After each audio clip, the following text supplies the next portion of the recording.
Box Media, news and information for the soul.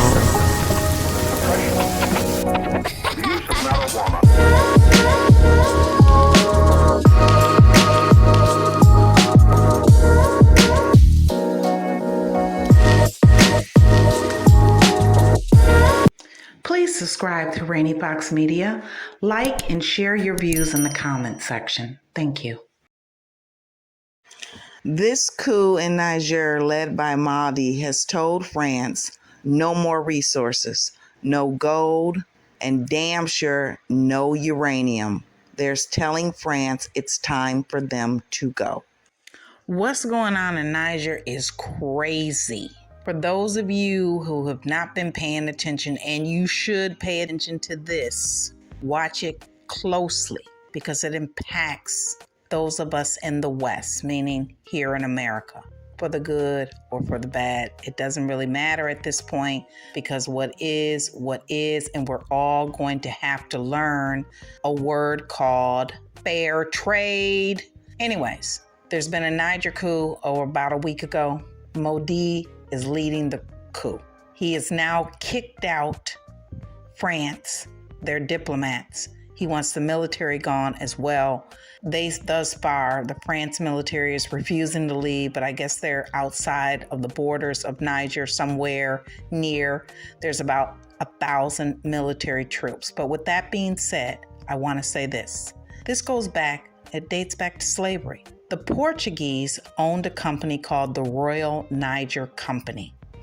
That particular company was responsible for shipping goods from Africa to the Americas and to Europe, etc., including people. And guess who those people were? Enslaved Africans. That particular country shipped thousands per year of enslaved people of African descent to the Americas. Yes. So this is why Macron, who is, I guess you can call him the president of France, is pointing the fingers at West African countries such as Nigeria and saying, get that coup out of Niger. We want our uranium. So, France believes that the uranium in Niger is theirs. France needs the uranium so that they can light their skyways, so that they can light the Eiffel Tower, while the people of Niger go without electricity because they don't have a stable or any electricity grid, for that matter, that functions on its own. And this is where Mody, who has done this coup or led this coup as of July 26, going now into Black August, where we're into now.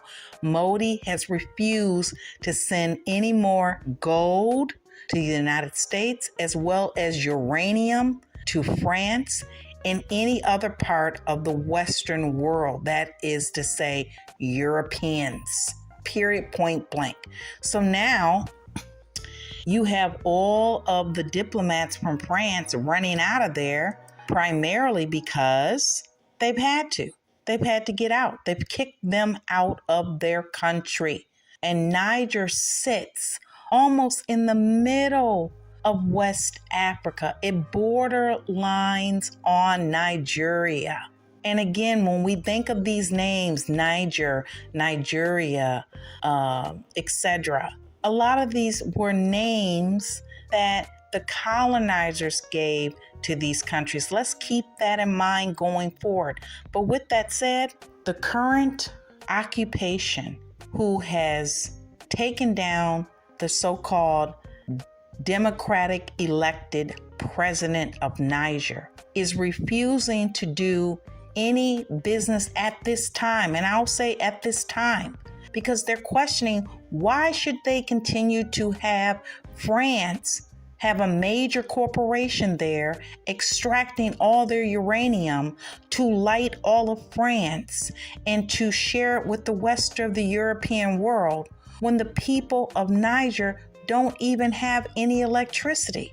So what is the United States doing about it? Well, we strongly support the very strong leadership of ECOWAS on Niger. We believe that the work that ECOWAS is doing and the statements it's made are important, strong, and have our support.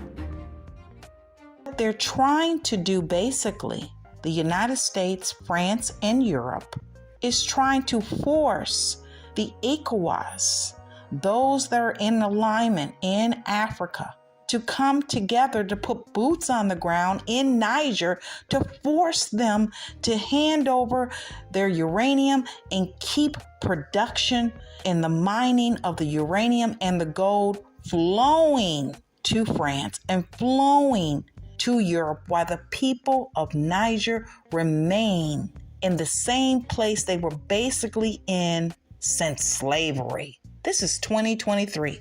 How about you try a fair trade agreement? Does that ring a bell?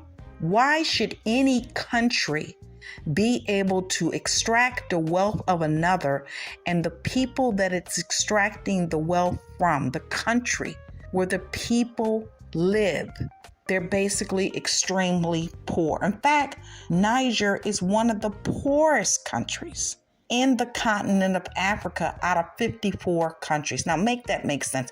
This is explicit greed on the half of the European Union, on France, and on the United States. And for United States to talk about democracy and that they want that president back in place over Niger, who obviously had no problem as long as he had electricity, because apparently in Niger, the only way to have stable electricity and resources there is to be at the top 10%. How in the world can people sit there in the dark at night in Niger and then go to work in mines the next following day, that is, to ship their uranium over to France through a French-owned company, only for France to have lights? So for those of you that travel to France, oh, oui, it's so beautiful. Yes, it is. It's beautiful because it's extracting the resources out of Africa and trying to push down the people in Africa. And at this point in time, we're focused on Niger, while the people of Niger remain poor and in place. And they're in place in the same place they've been since the 1900s, when France took a lot of the control over. Make that make sense? That makes no sense. There's no country that needs to tell the people of Niger they don't want to live this way. France is trying to push Nigeria to go over and put boots on the ground. France is on crack, and their crack is Africa. Their crack is Niger. And we all know that crack is what it is. This makes no sense that people would continue to want to live this way without uprising. At what point in time does another country that has taken control of the resources and the people of another country finally decide to do the right thing? Is there ever a point in time? Is there ever a point in time that we can all just simply, and by getting along with one another, that means fair trade?